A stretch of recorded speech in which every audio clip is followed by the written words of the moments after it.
Video में हम discuss करने वाले हैं एजुकेशन पॉलिसी के बारे में, जो कि कहने को बहुत ज़्यादा ही चेंज है। जैसे कि आप लोग देख सकते हैं कि 34 इयर्स के बाद जो है न्यू एजुकेशन पॉलिसी जो है वो नीति लागू हुई है। और अगर देखा जाए तो 2023 सेशन के अंदर ये जो है बोल रहे हैं कि ये चीज़ जो है आ जाएगी। ओके, जो न्यू सेशन अब शुरू होंगे तो इसके अंदर कुछ चीज़ें जो है वो बहुत अच्छी आई हैं, जो कि आप लोगों को ऑब्वियसली पता होनी चाहिए कि कौन कौन सी चीज़ें जो है इसमें आप लोगों को पता लगेंगी। तो 5334 ये रूल जो है आपको देखने के लिए मिलेगा इस पॉलिसी के अंदर। तो इसके अंदर क्या है, पहले जो है वो 10+2 का होता था, जो कि आप लोगों ने बचपन से सुना ही हुआ है 10+2, है ना। तो इसके अंदर और इसके अंदर काफ़ी फर्क है अब, और बहुत सारी चीज़ें जो है वो अब चेंज हो जाएंगी इस पॉलिसी के अंडर में। तो उसी के ऊपर वीडियो है, और वीडियो आप लोगों के लिए ना बहुत इंटरेस्टिंग भी होगी और बहुत ज़्यादा काम की भी होगी, क्योंकि बहुत सारी चीज़ें आप उसमें सीखोगे। सबसे पहले अगर मैं बोलूँ तो 10+2 आप लोग बचपन से तक सुनते हुए आ ही रहे हैं कि 1 से 10 तक क्लासेस, फिर उसके बाद 2 साल 11वीं 12वीं के, और उसके बाद हम क्लास से बाहर हो जाते हैं स्कूल से। लेकिन अब जो है अब 5+3+3+4 का क्राइटेरिया जो हो गया है, और इसको अगर मैं आप लोगों को बोलूँगी अच्छे से एक्सप्लेन करने के लिए कि मैम ये है क्या, मतलब 5+3+3 मतलब 5 334। अब इसके अंदर देखिए क्या चीज़ें हैं जो आप लोगों को ध्यान रखनी है, जो बहुत अच्छा भी है, और आप लोग लास्ट में अपना ओपिनियन भी बताइएगा। जो 5 ये दे रखे हैं इसमें, यहाँ पर 5 साल जो है बच्चा क्या करेगा, सेकंड क्लास तक ही वो इसमें आएगा, 5 साल तक जो है वो सेकंड क्लास तक में ही रहेगा, ठीक है। ये जो 5 पे है इसके अंदर, इसमें जो है क्या होगा कि शुरू में प्राइमरी जो क्लासेस होती हैं, प्राइमरी क्लासेस जो होती हैं, बच्चा इसके अंदर ये चीज़ें सीखेगा कि कोई चीज़ कैसे बनाई जाती है, कोई चीज़ कैसे तोड़ी जाती है, कोई चीज़ करने के लिए हमें किस चीज़ का ध्यान रखना होता है, जिसको बोल सकते हैं मेंटली ग्रोथ करवाई जाएगी बच्चे की। जैसे शुरू में क्या होता था, नर्सरी यूकेजी में क ख पढ़ाया, फिर फर्स्ट सेकंड से क्वेश्चन आंसरों की भरमार आ जाती है, सिलेबस भर भर के आ जाता है, तो बच्चे कंफ्यूज हो जाते हैं कि हम कैसे करें, किस तरीके से प्रिपेयर करें। लेकिन अभी जो है ये सारी चीज़ें जो है 5th क्लास में मतलब कि 5 साल तक का बच्चे को यही चीज़ें होंगी। उसके बाद में अगर देखें सेकंड के बाद में 3rd 4th 5th, 3rd 4th और 5th, यहाँ पर जो है ये चीजें दिखाई जाएंगी। मतलब 3 साल जो है बचेगा, इसके अंदर जो है वो बच्चा 3rd 4th और 5th क्लियर करेगा, ठीक है। और इस चीज के अंदर मतलब उसके बाद आगे जो है 3 साल होंगे, फिर यहाँ पर 6 7 8 होगा, ठीक है, 6 7 8, और यहाँ पर आप देखेंगे 9 10 11 12 के ऊपर जो है वो फोकस किया जाएगा।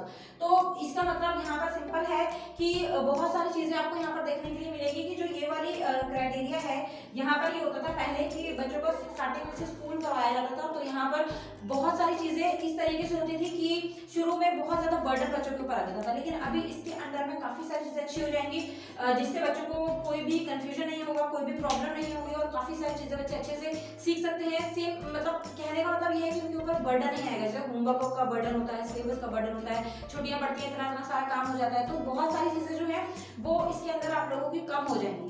ओके, अब यहाँ पर जो ये 3 साल हैं, जो लास्ट के जो ईयर्स होंगे आपके, उसके अंदर कुछ चीजें जो है वो अच्छी डाली गई हैं। जैसे कि अगर मैं बोलूँ कि जो लास्ट के 9 10 11 12 सेमेस्टर सिस्टम जो है शुरू कर दिया गया है, 9 10 11 12 के अंदर यहाँ पर दिखाया जाएगा कि जो वो स्टूडेंट्स जो 9th में आ जाएंगे और 9 10 11 12 होगा, यहाँ पर सेमेस्टर सिस्टम चलेगा। ओके, सेमेस्टर सिस्टम चलेगा। तो सेमेस्टर सिस्टम से मतलब यहाँ पर ये है कि आपके पेपर जो है वो टर्म 1 और टर्म 2 करके होंगे। यहाँ पर प्रॉपर्ली आपका एग्जाम जो है वो पूरी एक बार में नहीं लिया जाएगा। जैसे बच्चों को रहता था कि बहुत ज़्यादा सिलेबस हो जाता था, बहुत ज़्यादा प्रॉब्लम होती थी, उस वजह से तो उनको बोलो थोड़ा सा वो करें।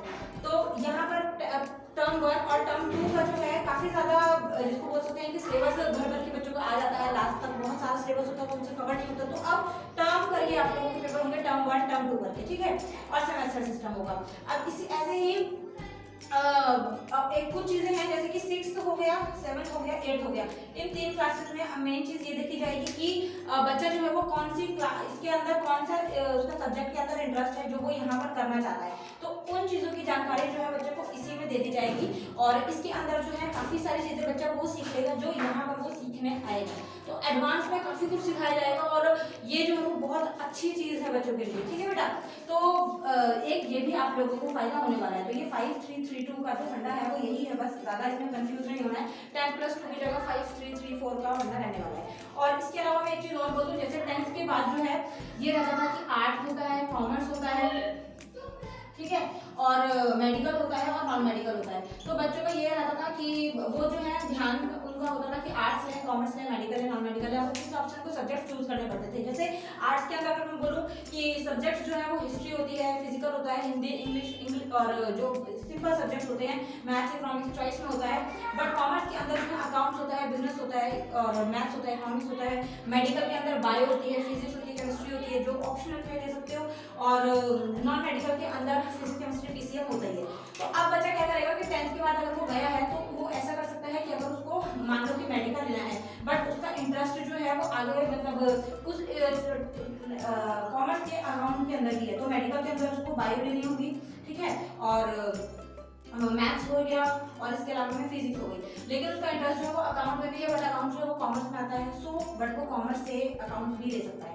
तो इस तरीके से बच्चा जो है वो अपनी मर्जी से हर स्ट्रीम में कोई सब्जेक्ट वो ले सकता है, उसको अपने इंटरेस्ट के हिसाब से पढ़ना है।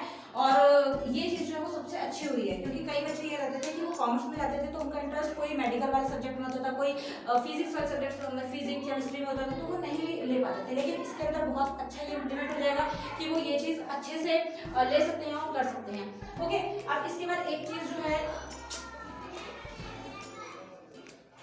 चीज़ इसके अंदर और है कि थोड़ा सा शोर हो रहा है, ठीक है, स्टूडेंट्स का। तो एक चीज इसके अंदर और रहेगी कि 10th क्लास के अंदर बोल रहे हैं कि जो बोर्ड सिस्टम होगा वो ओवर हो जाएगा, ठीक है, और 12th क्लास ही जो है वो बोर्ड की रहने वाली है, जो कि आप लोगों की जब ये पॉलिसी शुरू होगी तो वो चीज़ क्लियर हो ही जाएगी। तो ये भी अच्छा है कि आपको 11th तक जो है ज़्यादा झंझट नहीं है, ज़्यादा बर्डन नहीं लेना पड़ेगा, ठीक है। तो ये चीज़ अच्छी भी रहेगी और आप लोग भी अपना ओपिनियन दीजिएगा कि क्या चीज़ इसके अंदर रहती है और किस तरीके से आप लोग इसको समझते हैं और आपके लिए अच्छी है कि नहीं है। तो ये रहा स्कूल का। अब इसके बाद अगर मैं बात करूँ ग्रेजुएशन की, तो ग्रेजुएशन के अंदर मैं बोलूँ तो ग्रेजुएशन जो है वो 3 इयर्स की होती है, ठीक है। फर्स्ट ईयर होता है, सेकंड ईयर होता है, थर्ड ईयर होता है और फोर्थ ईयर जो कि अब से होगा इस एजुकेशन पॉलिसी के टाइम पर। तो ग्रेजुएशन के अंदर अभी तक 3 साल होते थे, तो क्या होता था कि 3 साल कवर करने के बाद हमें जो है वो डिग्री मिलती थी, देन ये कहा जाता था कि हम ग्रेजुएट हो गए हैं। अभी हम क्या कर सकते हैं कि आपको 3 साल करना जो है वो कंपल्सरी नहीं है। अगर आप फर्स्ट ईयर भी कंप्लीट कर लेते हैं तो आपको सर्टिफिकेट जो है वो दे दिया जाएगा, ठीक है। अगर आप सेकंड ईयर कंप्लीट कर लेते हैं तो आप डिप्लोमा कहलाएंगे, जैसे बोलते हैं ना कि मैंने डिप्लोमा किया है 2 साल का, तो वो चीज़ है। ऐसे ही थर्ड ईयर में अगर आप कर लेते हैं तो आप डिग्री ले लेंगे और आप ग्रेजुएट कहलाएंगे। बट ऐसा नहीं है कि 2 साल करें तो हम यहाँ पर डिग्री नहीं मिली, आप डिप्लोमा हैं, डिप्लोमा होल्डर होंगे, फर्स्ट ईयर के सर्टिफिकेट आप आराम से ले सकते हैं, तो उसमें कोई प्रॉब्लम नहीं है। फोर्थ ईयर का अगर आप कर लेते हैं तो देन आपके आगे जो है वो रिसर्चिंग में हेल्प रहेगी और ये जो है इस तरीके का परफॉर्मेंस जो है वो आपका रहने वाला है, ठीक है बच्चे। तो अब एक चीज़ और है कि अगर मान लो आपने फर्स्ट और सेकंड ईयर 2 कर लिए हैं और उसके बाद बीच में आप 1 साल 2 साल 3 साल का गैप ले लेते हैं, तो आपको लगता है कि अब हमारी ग्रेजुएशन जो है हम करनी है, तो आप दोबारा से फर्स्ट ईयर से नहीं करेंगे, आप ये वाला डिप्लोमा दिखा के आगे जो है थर्ड ईयर की ग्रेजुएशन जो है वो करके 1 साल लेके और आप डिग्री कर सकते हैं। तो इस तरीके से ये पॉलिसी रहने वाली है जो कि बहुत अच्छी है और आपको काफ़ी हेल्प भी होगी। तो आपका इसमें क्या कहना है आप मुझे ज़रूर बताइएगा, अपना ओपिनियन रखिएगा। वैसे ये बहुत अच्छा है, बच्चों का मेंटली जो विकास होता है, मेंटली जो ग्रोथ होती है उसके ऊपर काफ़ी ज़्यादा जिसको बोल सकते हैं कि काम किया गया है और 2023 न्यू सेशन से ये पॉलिसी स्टार्ट होने के चांसेस हैं। तो देखते हैं आपको जो वीडियो में मैंने बताया आपका अपना ओपिनियन क्या है, आपके अपने सजेशंस क्या है, आपको क्या चीज़ इसमें अच्छी लगी, क्या चीज़ बुरी लगी, वो मुझे ज़रूर बताना। लेकिन एक चीज़ मैं अगर ये बोलूँ कि अब जो इस एजुकेशन पॉलिसी के अंदर ये होगा कि 18 ईयर्स तक बच्चा जो है वो सिर्फ 12th भी क्लियर करेगा, जो कि बहुत ही जिसको बोल सकते हैं कि थोड़ी सी बुरी चीज़ भी है, क्योंकि 18 साल के बच्चे जो है कॉलेजेस में एंटर करके फर्स्ट ईयर सेकंड ईयर में रहते हैं। लेकिन अभी थोड़ा सा इन्होंने क्राइटेरिया धीरे कर दिया है कि 18 साल का बच्चा जो है वो 12th क्लियर करेगा, उसके बाद 19वें साल में वो कॉलेज जाएगा। तो इस तरीके से थोड़ा प्रोसीजर रहने वाला है और स्लो प्रोसेस रहेंगे। तो ये है कि बच्चा मेंटली ग्रो हो सकता है, उसके ऊपर सिलेबस और होमवर्क का बर्डन नहीं पड़ेगा, जो कि अच्छी चीज़ है। और 6-7 से ही बच्चों को वो कॉन्सेप्ट सिखाए जाएंगे जो वो 10th 11th 12th में इंटरेस्टेड है और वो करना चाहता है, वो जो बनना चाहता है, तो वो सब्जेक्ट्स भी वो ऑप्शनल ले सकता है, जो कि स्कूल्स में काफ़ी हद तक बच्चों को फायदा देगा। तो इसके बारे में आपका क्या कहना है, आप मुझे कमेंट में बताइएगा, अपने सजेशन दीजिएगा और कुछ ना समझ आए तो आप कमेंट कर सकते हैं। बाकी चैनल पर पहली बार आए तो चैनल को सब्सक्राइब करिएगा, वीडियो अच्छी लगी वीडियो को लाइक और शेयर कीजिएगा। नेक्स्ट वीडियो में जल्दी मिलते हैं। Thank you so much, bye bye.